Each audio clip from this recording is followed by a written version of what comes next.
Hi, this is Brett Ingram, award-winning entrepreneur, and today I want to share with you 8 takeaways from the Super Bowl for entrepreneurs.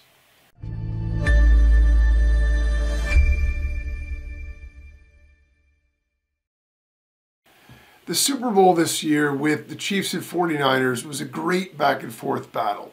It had lots of twists, it had lots of turns, and it was ultimately really exciting.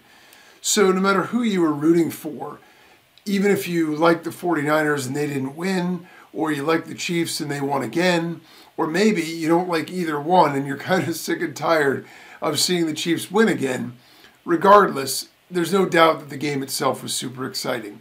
For me, I'm actually a Patriots fan, but my NFC team is the 49ers. I've always been a 49er fan since back in 1981 when I disliked Dallas so much and the 49ers beat them in a big upset in the NFC Championship game. And so my personal interest was rooting for the 49ers, so unfortunately I was disappointed. I'd also love to see McCaffrey get a title because I think he's a great player and deserves it. So regardless of who you're rooting for, when we see a game like that, it's very easy to look at that and be able to draw some parallels to business and draw parallels to our journey as entrepreneurs, because sports has a very interesting way, even though it's a game and even though it's fun and all these other things and entertaining, it actually lends itself really well to a lot of analogies and a lot of similarities to what we do in business every day and what entrepreneurs do in their daily lives. So while we may not get the paychecks they do, we certainly might not be as famous, at the same time, there are certainly some things that we can learn and things that we can see as parallels. So there are 8 in particular that I want to point out from yesterday's game that I think are super relevant. The first is that success doesn't happen overnight. We see a Super Bowl, and this is the biggest game of the year for both of these teams. There's no doubt about it. It's what everybody tries to achieve at the start of the season from the first day of training camp. But that said, they do start training camp the summer beforehand. And no team is going to win a Super Bowl being half prepared, being, out of shape, not being ready mentally, physically, or otherwise to be able to do it. It's hard enough as it is if you have all that stuff, but if you don't, you have no chance. And so the journey for each year starts in the summer beforehand, and it goes for months. They work for a couple of months over the summer, and they do lots of hard work in training camp and lots of fitness work and stuff like that there, and then they have to work through the whole season. So they have the bumps and bruises of each of the individual games that they have to navigate and manage. You have injuries with people going down where things need to be changed around. You have coaching decisions, you have strategies, you have various different things, and you have to win enough games to make the playoffs to start with, and then you have to be able to manage the emotional highs and lows of it as well. So success doesn't happen overnight. Every one of those guys in the locker room for both of those teams, win or lose, gave everything that they had. They worked their tails off starting in the summer, and as things start to take shape and they start to get rewarded for the work that they're doing and they see the success, they both envision holding the trophy at the end, and only one of them is going to be able to do it. But they both work just as hard to try to make that happen. And so in business, it's exactly the same thing. We might only see the manifestation of someone's success. If we see somebody's IPO, or we see a news article or a magazine article or an online expose about somebody who built their business to X level and they're smiling and it looks like, wow, this was really easy, they sort of stepped into it. We all know, if we've been in this game any time, that's it doesn't happen. Are some people's journeys easier than others? Of course. At the same time, there really is no shortcut. In order to build anything of value, anything that we care about has any level of significance, it takes a lot of effort. It takes a lot of consistency. It takes a lot of persistence, and it takes a lot of being able to navigate obstacles and stuff in order to get to where we want. So success doesn't happen overnight. That was true in the Super Bowl, and it's certainly true in business. There's no doubt about that. The second thing that's really important is we can't achieve greatness on our own. You know, we knew that Brock Purdy, quarterback for the 49ers, and Patrick Mahomes, quarterback for the Chiefs, are going to be the ones that in general are going to get the praise or the blame. And while they certainly have probably the largest individual role of any player on the team, the quarterback doesn't throw the ball and catch it. The quarterback doesn't block the people that are the defense that's trying to sack him. So all of those other teammates matter in terms of being able to make things happen. In fairness, neither quarterback had a stellar performance in the Super Bowl. They were both good. They were both good, but neither one of them had an elite level performance where you would say they carried the team on their back. They didn't. The defenses largely carried the teams for a large portion of the game. And then there were individual efforts by certain players that did certain things that really stood out. So the quarterbacks had their moments, but, you know, Brock Purdy, while he didn't have, you know, turnovers and such, you know, he was only able to generate field goals on a lot of drives instead of touchdowns. So he had you know, for a rookie, he has to be super proud of what he was able to accomplish. It's insane. You know, essentially a rookie, his first real year as a starter. And for Patrick Mahomes, you know, even though he won and threw the final, you know, touchdown pass, he also threw an interception. He threw a couple other balls up for grabs that could have very easily been intercepted. So the fact of the matter is, even though they're going to be the ones, and as a CEO or an owner of a company or whatever, we're going to be the ones that are going to get the praise or the blame or whatever, we need other people in order to be able to achieve what we want to do.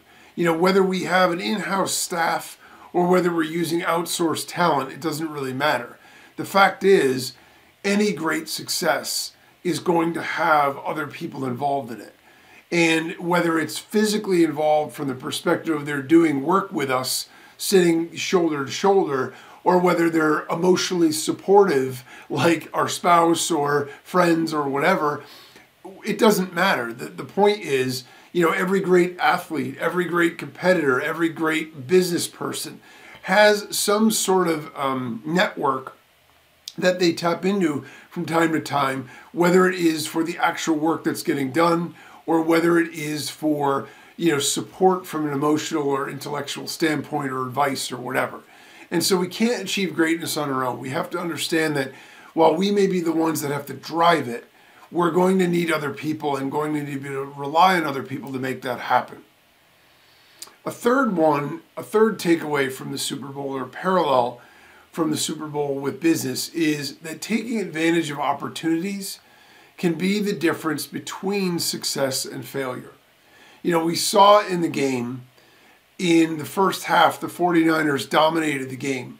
Their defense didn't allow Kansas City to do anything. They had a couple of turnovers, they got the ball in really good field position, and yet they ended up coming out of it with mostly field goals.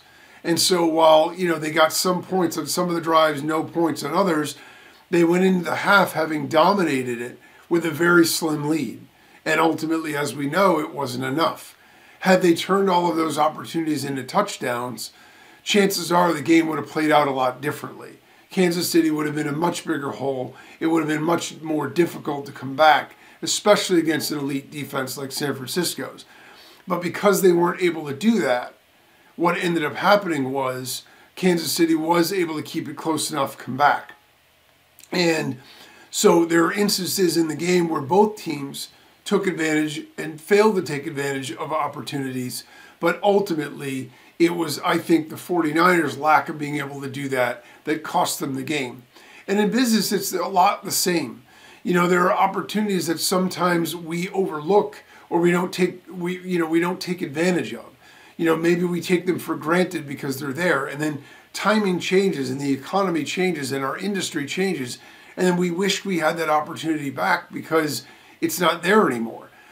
In digital marketing, it's funny because when I was a little bit older than some of the guys that were getting into it when I was getting into it, and I remember thinking, you know, when they were like newly out of college, or some of them didn't even go to college, and I remember seeing them sort of they'd work hard for a little bit so they could generate enough money, so then they could go spend it. They'd travel and they'd buy stuff, and they wouldn't work again until they needed more money.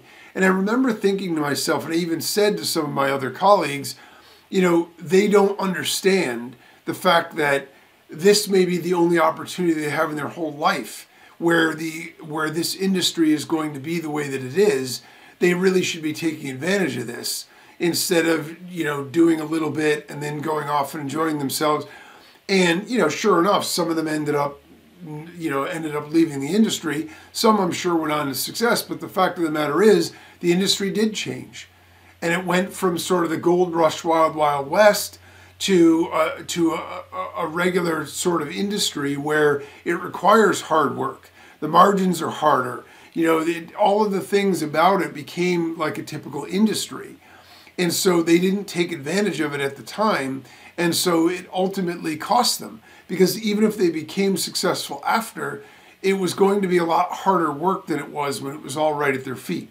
You know, when they had some success, if they had just leveraged that and took advantage of all those opportunities, they would have been far better off because of it.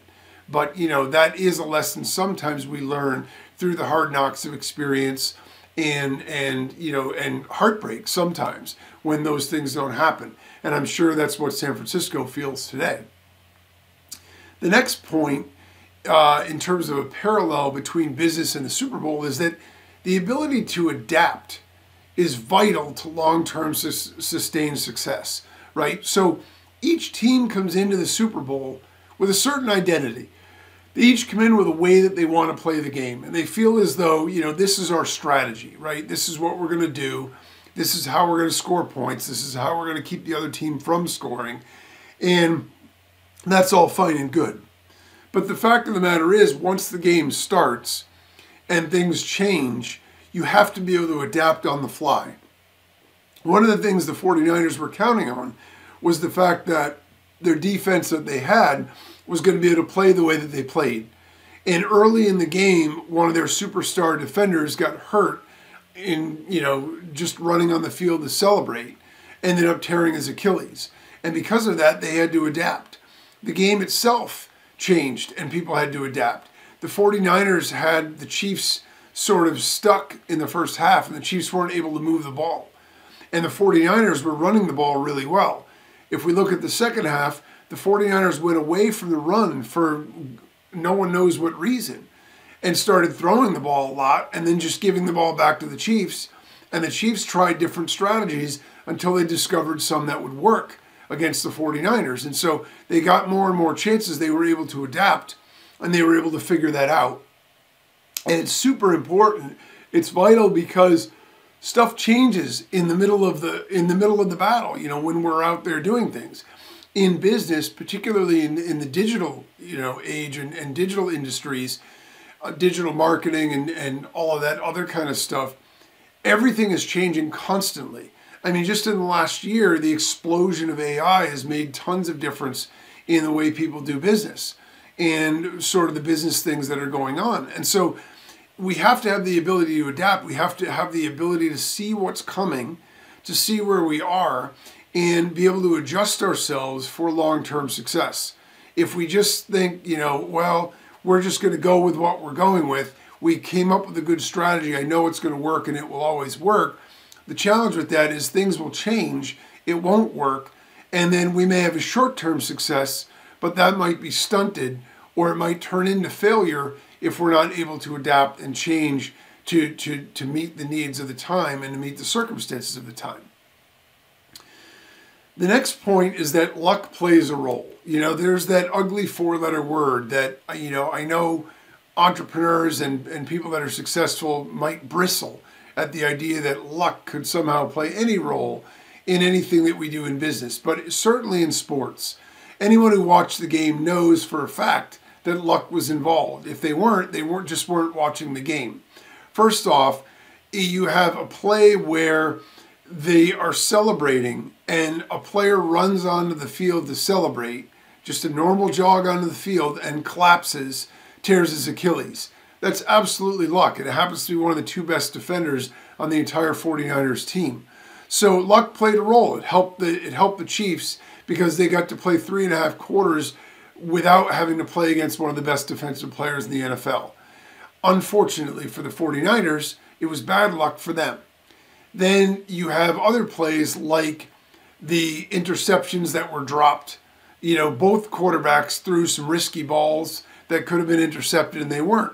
So there's luck with regard to that as well. There's the kickoff or the punt that bounced off the back of the guy's shoe that the Chiefs happened to jump on. And that turned the tide of the entire game. That was luck. And then you had the fumbles in general. A bunch of the fumbles bounced right back to the Chiefs despite the fact that there were more 49ers there. So they were able to recover some of their own fumbles and capitalize on 49er fumbles. And while you could, sort of equate that to hustle also, which is true, some of it is luck. When it bounces and it comes right to you and bounces up into your hands, that just happens to be lucky to be at the right place at the right time. And so there is an element of luck that does play a role.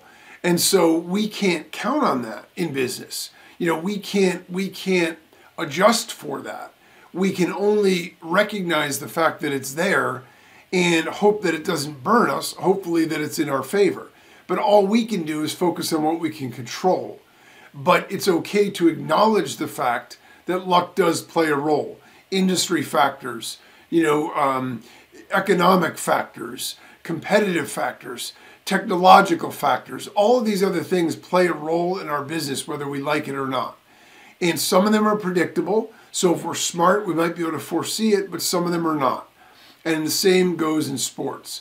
And so luck definitely plays a role. Versatility is a valuable trait.